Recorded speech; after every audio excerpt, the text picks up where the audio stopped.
오늘 금융통화위원회가 열립니다. 과연 기준금리가 내려갈 것인가, 이거 여부가 주목이 되고 있는데요. 다른 국가의 중앙은행은 어떻게 하고 있는지 한국경제신문사 한상춘 논설위원과 자세히 알아보도록 하겠습니다. 안녕하십니까? 네, 안녕하십니까? 네. 자, 오늘 금통위가 열리긴 합니다만 이 금융위기 이후에 각국의 중앙은행들이 대거 어떤 방향을 좀 수정하는 모습을 보이지 않았습니까? 어떻게 변했는지요? 오늘 뉴욕 증시가 화끈하게 올랐어요? 예, 그렇습니다. 그래서 주가가 올라가지고 네. 혹시나 오늘 그 금리를 동결하겠다는 근거로 또 삼을지 모르겠습니다. 그러나 세계 각국의 중앙은행은 이러한 그 주가 움직임, 이런 여부와 관계없이 확실하게 일관성 있게 추진하고 있다, 이렇게 보시면 되는데요. 네. 그 기준을 보면 역시 물가 안정과 성장이 충돌할 때는 성장 쪽으로 중심을 둔다. 경기 부양 쪽에 중심을 둔다 하는 네. 이런 말씀을 좀 드리고요. 그 다음에 무엇보다도 단순히 성장률을 끌어올리는 게 아니라 국민 입장에서 체감적인 경기, 즉 국민의 어떤 경제 성과를 올리도록 하는 데 중점을 두고 있다. 이것이 작년 그 12월 달에 전통적으로 중앙은행이 물가 안정이라면 인플레이션 타겟팅 이런 용어가 나와있겠습니다는 FRB 입장에서는 이런 정책 의지를 감안해서 인플로이먼트 타겟팅 정책을 추진하는 상황이거든요. 네. 이런 것이 각국들에 지금 반영되는 상황이다, 이렇게 보시면 됐습니다. 그리고 또 한 가지는 이렇게 성장을 우선한다면 항상 중앙은행의 독립성 얘기를 하는데요. 독립성, 다소 경기, 국민이 잘 산다면 독립성 훼손할 수도 있다 해서 정부와 협조하는 모습이 지금 보인다 하는 것을 말씀드립니다. 이렇게 되다 보니까 성장을 우선하고 일자리 창출하고 정부와 협조하다 보니까 지금 상태에서는 울트라 금융 완화 정책을 추진하고 있다. 여기서 이제 울트라라는 용어가 아주 지금은 공식적으로 사용하고 있습니다. 인상적이군요. 그렇습니다. 그래서 울트라 금융 완화 정책을 추진하고 있는 것이 지금 세계 각국들의 모습이다, 이렇게 보시면 됐습니다. 예. 방금 전에 울트라 금융 완화 정책이다 말씀을 해주셨거든요. 네네. 과연 어느 정도길래 울트라라는 말까지 붙었을까 싶습니다. 예, 울트라 금융 완화 정책, 영어로 보면 이코노미스트에서 울트라 루스 마니터리 포리시에서 ULMP 약자가. ULMP요. 예, 그렇습니다. 이 울트라 금융 완화 정책을 추진하고 있는데요.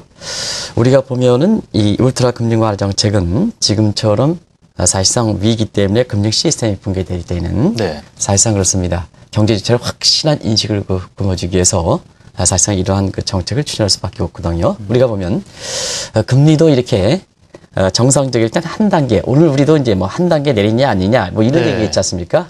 그러나 금융위기 직후에서 보면 금리를 한 번에 서너 단계씩 빅 스텝, 쇼 스텝이 아니라 빅 스텝 금리다. 그래서 신중한 모드보다는 화끈한 모드. 제가 이제 화끈한 울트라와 화끈한 게 좀 일맥상통하지 않습니까? 네, 그렇군요. 그래서 금리 인하는 저기 이제 작가가 좀 지웠습니다는 쇼 스텝, 베이비 스텝보다는 빅 스텝 금리를 추진한다. 이 숏스텝, 베이비 스텝이 뭐냐면 0.25%포인트씩 내리고 사실상 시청자분도 금리 인하하면 맨 처음에 생각하는 것이 숏스텝, 베이비 스텝이다. 이거 공식적인 용어입니다. 네. 그러나 화끈하게 풀어주기 위해서는 뭐냐, 금리를 내릴 때는 한 번에 2단계, 3단계, 경우에 따라서는 4단계까지 이렇게 금리 인하를 추진하는 것이 바로 울트라 금리 완화 정책의 금리 정책이다, 이렇게 보시면 되겠고요. 또 한 가지 우리 양적 완화 정책, 이제 입에 익었지 않습니까? 익숙해졌습니다. 그러나 금리위기 이전에는 이 양적 완화 정책 용어가 거의 없었습니다. 일본에서 1999년에 양적 완화 정책을 처음으로 추진했습니다. 일부 전문가들이 양적 완화 정책은 미국에서 추진했다 그랬는데 절대 그렇지 않습니다. 1999년 일본에서 추진했는데요. 양적 완화 정책이 일본에서 가장 먼저 추진하고 이번에 아베노믹스에서 다시 한번 이렇게 미국의 성공을 계통해서 이어받았다, 이렇게 보실 때는데요. 지금 양적 완화 정책은 단순히 양적 완화 정책을 추진하는 게 아니고요. 발권력을 동원해서 양적 완화 정책을 추진하거든요. 또 한 가지는 우리가 보면 오늘 제가 모두에서 좀 민감한 상황을 얘기했죠. 미국의 주가가 올라왔기 때문에 우리 경제 또 나아지지 않느냐. 금리 좀 지켜봐서 동결하지 좀 인하하더라도 인하하겠다, 이런 빌미라 하는 것은 그렇지 않습니다. 우리가 이게 울트라 금리 완화 정책에서는 금리를 내리고 그 다음에 사실 돈을 푼다 하더라도 그 위에 경기 상황이 조금 개선되거나 주가가 개선된다, 이런 것을 빌미가 하지 않고 정책 목표 달성, 다시 말하면 고용 목표를 달성할 때까지 그 이후에 경기 상황이 조금씩 개선된다 하더라도 그런 거에 전혀 가하지 않고 돌세형으로 목표를 달성하는데 아주 일관성 있게 추진한다. 예. 정책의 일관성 있게. 제가 이제 표현은 돌세형이랍니다는 돌스형으로 일관성 있게 추진한다. 그래서 보통 이것을 구렛나루 통화 정책이다. 그래서 왜 그러냐면 버냉키 장 같은 경우는 구렛나루가 있지 않습니까? 예. 진행자분께서 이제 구렛나루 갖고 있는 사람이 고집이 좀 셉니까 안 합니까? 좀 우직해 보이는 그런 느낌이 있습니다. 예, 그렇습니다. 예. 시청자분을 생각해서 상당히 좀 미화적인 표현을 예. 쓰시고 있습니다는 사실 이렇게 구렛나루가 갖고 있으신 분 같은 경우는 일반적으로 좀 고집이 강하죠. 세다. 좀 마초맨 느낌이 그렇습니다. 나고요. 예. 그러다 보니까 목표를 달성할까지 그 위에 사항이 무슨 양적완화 정책 뭐 이렇게 해서 조기 종료 이런 나오더라도 네. 확실하게 이 정책 목표 달성할까지 다시 말해 실업률의 목표가 달성할까지 일관성에 추진하거든요. 오늘 그 한국경제TV의 그 자막에 네. 다소 좀 잘못돼서 이렇게 표현된 나가는 것을 이제 고치겠습니다. 오늘 미국의 FRB에서 조기 종료 연내 그 출구 전략 이런 자막이 나오고 있는데 이거는 일부 견해다.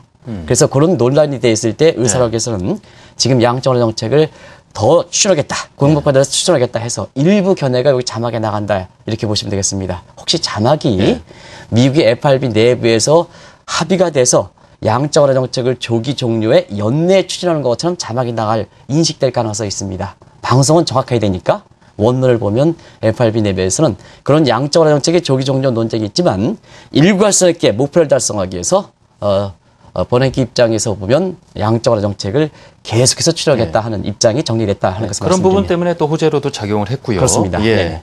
그 울트라 금융 완화 정책을 얘기하다 보니까 정말 몇몇 국가가 생각나긴 하는데요. 실제 사례를 두고 얘기를 좀 나눠볼까요? 네, 금융위기에 아마 지금 6년이 지났습니다는 제가 이런 얘기를 하면 네. 아마 금융위기의 그 어려웠던 과정 이게 다 기억나실 겁니다. 그래서 금융위기 직후에 제가 미국에 있을 때 보더라도 그때는 헬리콥터 맨식으로 통화정책을 추진하겠다. 아마 시청자 여러분 오랜만에 들으시는 걸 겁니다. 이게 6년 전에 나타났습니다.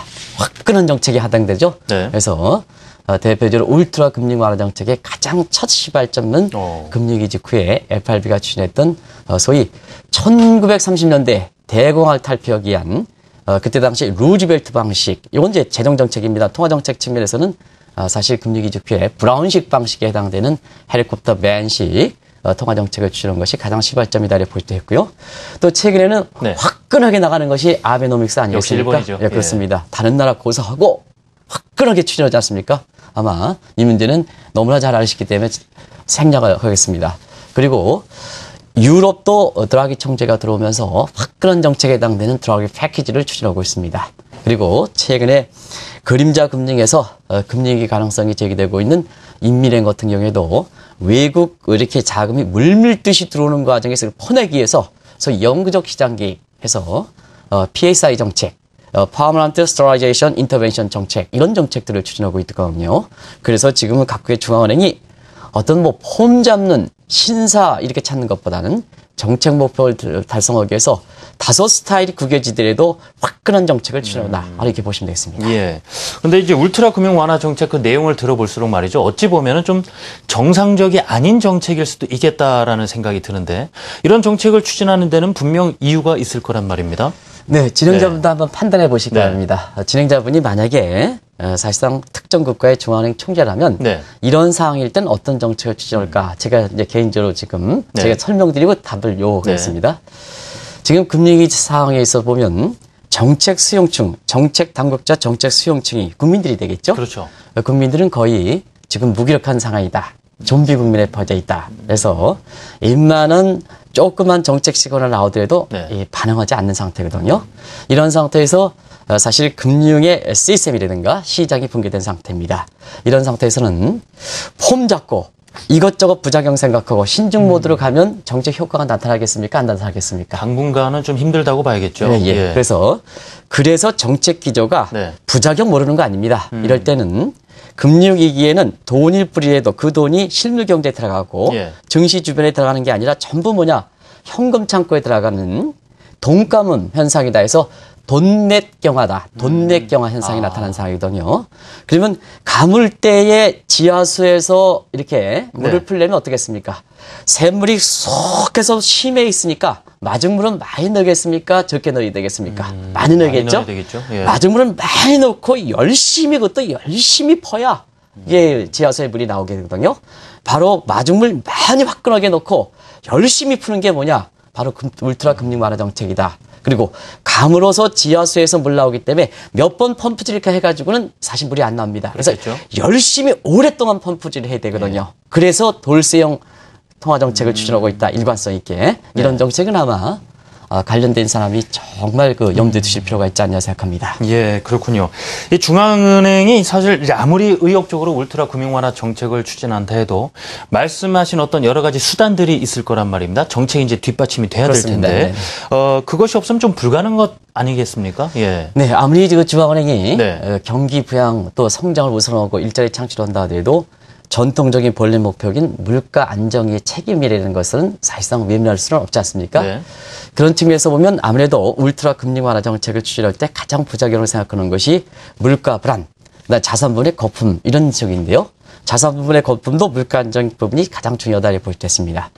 그런 각도에서 어떨까 했을 땐 지금은 세계화가 추진했기 때문에 네. 사실상 모든 상품 오버서프라이 공급 과잉 상태입니다. 그러면 우리가 가격은 수요와 공급자에 형성될 때 사실상 오버서프라이일 때 시장의 주도권은 누가 질까 했을 때는 사실상 서프라이 마켓, 셀러 마켓이 아니라 공급자의 마켓이 아니라 이것을 사주는 바이어스 마켓 내지는 디맨드 마켓이 된다는 얘기입니다. 그러면 기업이 공급 과잉일 때 이것을 수요자에게 팔기 위해서는 최종 상품 가격 파괴, 가격 인하하거든요.